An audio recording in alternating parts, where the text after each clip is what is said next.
1 अप्रैल 2026 से टीडीएस की जो फॉर्म्स है वो बदल चुके हैं। यानी कि 1 अप्रैल 2026 के बाद से आपको टीडीएस के कौन कौन से फॉर्म फिल करने हैं, यह आज हम इस वीडियो के अंदर डिटेल में बात करने वाले हैं।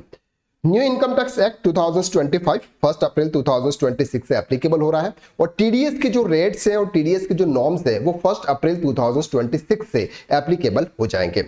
अब बात करते हैं new deadline for TDS payment की।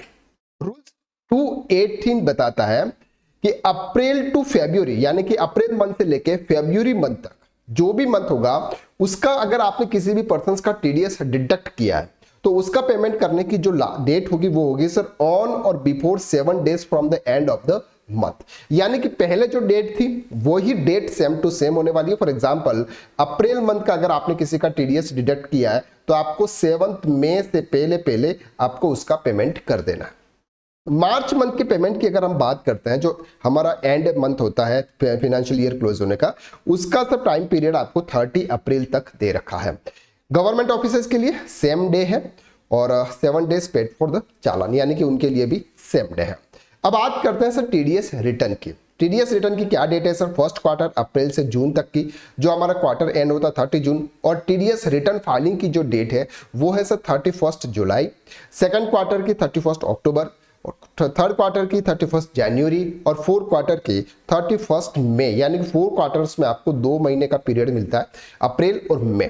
यानी कि ये जो डेट है, जो डेट पहले इनकम टैक्स एक्ट 1962 के अंदर जो डेट थी वही डेट इस बार भी है, लेकिन फॉर्म्स में चेंजेस आए। कौन कौन से फॉर्म्स हैं वो आज हम इसमें डिस्कस करते हैं। सबसे पहला आता है सर जो हमारा इनकम टैक्स एक्ट 1962 या ओल्ड वाला जो था उसमें सर फॉर्म 24Q था जो सैलरी पर्संस के लिए फाइल किया जाता था, अब वो है 138।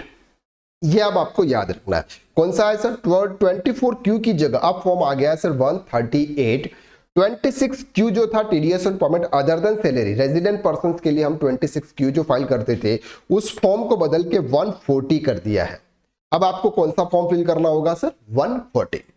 फॉर्म 27Q इसके लिए फॉर्म है sir 144 TDS on payment to non resident persons के लिए। अगर आपने किसी का टीसीएस कलेक्ट किया हुआ तो 27EQ फॉर्म फिल करना था, अब आपके लिए वो फॉर्म है सर 143। यानी कि फॉर्म्स में चेंजेस आए हैं 138, 140, 144 और 143। इसके बाद TDS on sale of immovable property, अगर आपने कोई भी प्रॉपर्टी सेल की, वहां पर अगर आपने किसी का टीडीएस डिडक्ट किया या फिर जो भी हुआ उसका 26QBG था, इसके लिए फॉर्म 141 हो गया। 26QC के लिए भी 141 है, 26QB के लिए 141, और इन सब के लिए कौन सा फॉर्म फिल करना है सर? 141। क्लियर है? चल नेक्स्ट हम बात करते हैं टीडीएस सर्टिफिकेट के लिए। पहले आपको फॉर्म 16 इशू करना था जो सैलरी पर्सन से, अब फॉर्म नंबर 130 इशू करना होगा।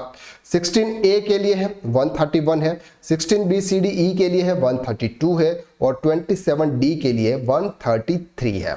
तो जो पहले आपके फॉर्म 16 थे वो फॉर्म नंबर 130 अब आपको इश्यू करना होगा। 16A की जगह अब आपको फॉर्म 13A इश्यू करना होगा। सबसे इंपॉर्टेंट 15G और 15H ये जो फॉर्म होता है टीडीएस के लिए, जो बैंक में हमारा जो इंटरेस्ट डिडक्ट होता है, इंटरेस्ट मिलता है उस पर जो टीडीएस डिडक्ट होता है उस पर जो पहले फॉर्म हमें जमा कराना था इंटरेस्ट डिडक्ट टीडीएस डिडक्ट ना हो, इसके लिए 15G 15H अब आपका फॉर्म हो गया 121। तो ये फॉर्म अब आपको फिल होगा 1 अप्रैल 2026 के बाद से।